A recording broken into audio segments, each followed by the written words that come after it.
Hi,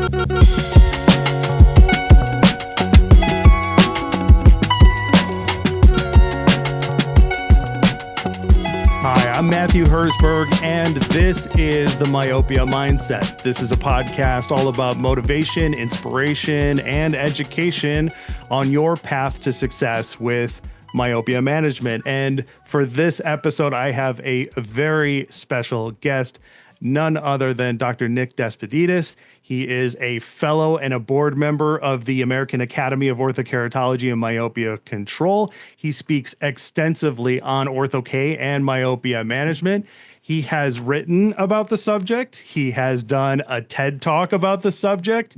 And he is the driving force behind Supercharge Your Practice, which has been an absolute game changer for so many docs who are looking to level up their ortho-K or myopia management practice.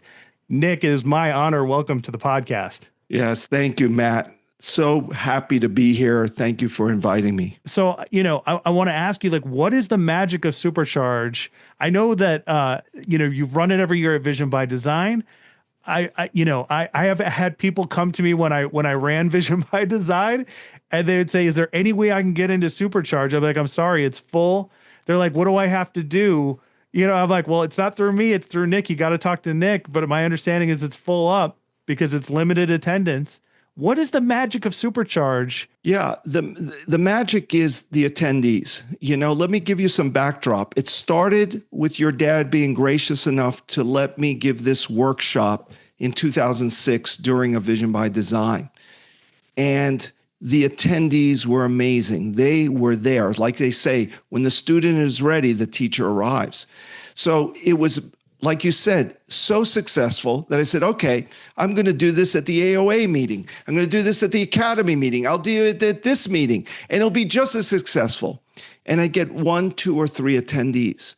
So the success, the magic, as anticlimactic as it sounds, is the person in attendance.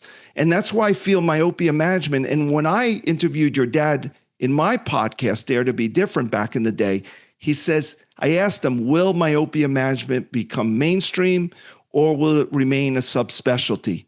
And he was one of the very few, because he does it, say it's going to stay a subspecialty, because it takes a special eye practitioner who's able to cater to the parent who's interested in myopia management for their child. Remember, I started by saying, just because a child's myopic and just because their myopia is progressing, don't be fooled that every parent is going to want to do something about it. I always use it in my talks. We all know there's a obesity epidemic, and we know that we should be treating our children and ourselves and eating a certain way, but we don't. And there's many reasons for it. So it's not just because their child is becoming progressively more myopic and it's associated with a lot of ocular pathologies. You're misguided if you think every parent's going to join the bandwagon. So the OD who ortho-K clicks and they come to Supercharge, they're engaged. They're engaged because they left their practice, which is costly. They paid an admission fee, hotels, tuition fee for Supercharge, which is different. So now they are leveraged. I better learn something here because I am leveraged, man. And consequently, they are engaged with me. This year, I think it's on a Wednesday. What's changed since you were part of it is it's now a full day course. It used to be 4 hours. And if you remember, I used to start at 7. I used to ask you, Matt, can I start earlier, please? And you go, no, Nick, I'm sorry. The vendor's dinner is here. And here I am, 1 a.m. now, screaming at these poor people. And probably the hotel was screaming at you because they had this crazy guy screaming at 1 a.m. And so I said, this is enough. I can't do it justice. Because what's interesting over the past 20 years, I started this in 2006, so it's almost 20 years, is that the topics are identical. Fee development, how do I charge for this thing? Marketing, patient care, staff management, and of course, goal setting.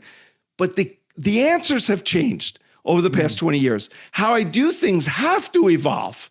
Right. But the main topics, you said it best. I guess because you've lived it. The two main problems every challenges, I should say, that every practice has is cash flow and staff. Mm-hmm. It doesn't even matter if you're in optometry or not. And I address those, but how I address them has evolved continually. Just after the pandemic, my practice had to transition just because the sheer nature of, number one, the demand, but also how many practitioners out there are saying they do myopia management.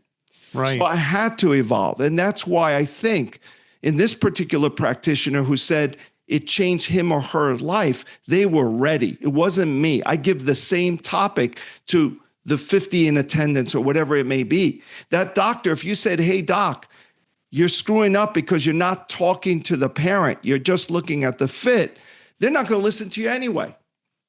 They are who they are. So that's the success of Supercharge. The people who are willing to sacrifice, to come to it, to take the day off, hotel, airfare, closing their practice, and paying the tuition, they are the ones who are ready to learn. Yeah, I mean, it's had resounding success. Like if you go to superchargeyourpractice.com, there's testimonials. Like, I've been to your website numerous times. You have great testimonials, video testimonials, quotes from all of these people, and you're constantly refreshing it too. That's what I love the most about it.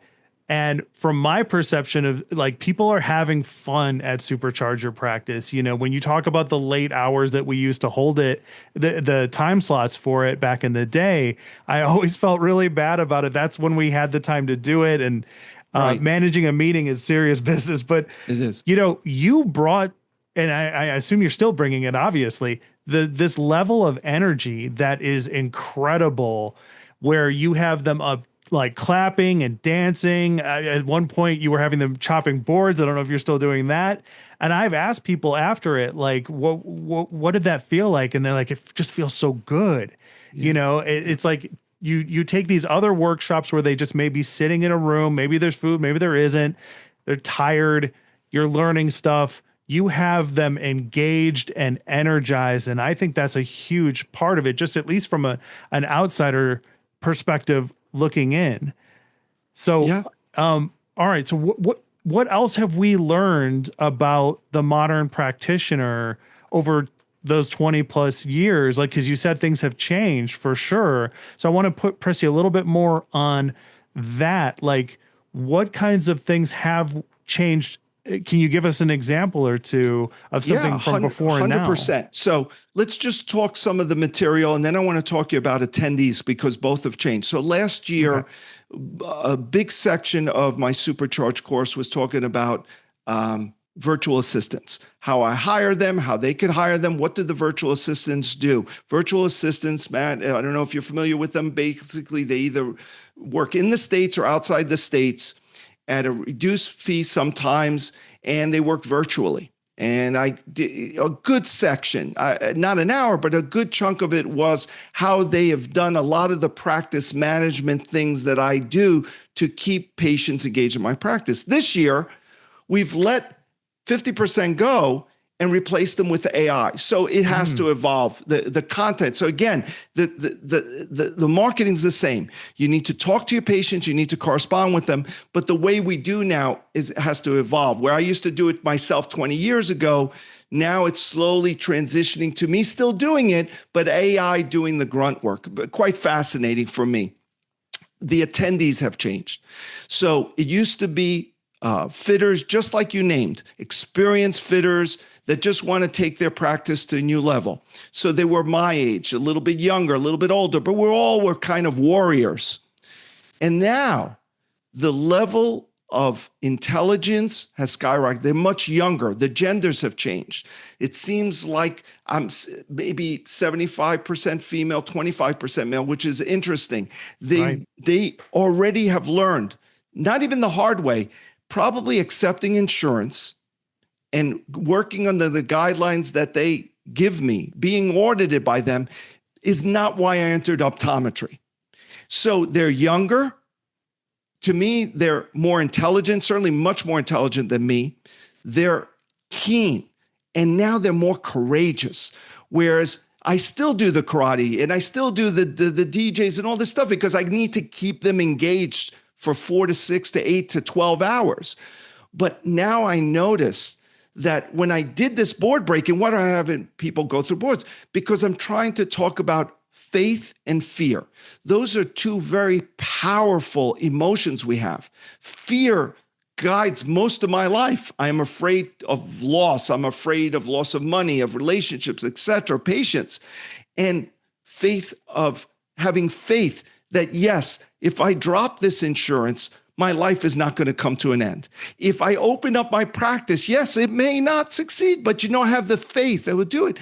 And that's why we use the analogy of board breaking for this. It's not a trick. It's a very good analogy to show people that, yes, you could hurt your hand, but because we've trained you with professionals, you're not, unless you're afraid. So what's changed? The attendees are younger, smarter. Some of the genders have changed. They're there to make a change. It's not like, Nick, show me what to do and I will do it, or tell me what to do and patients will come.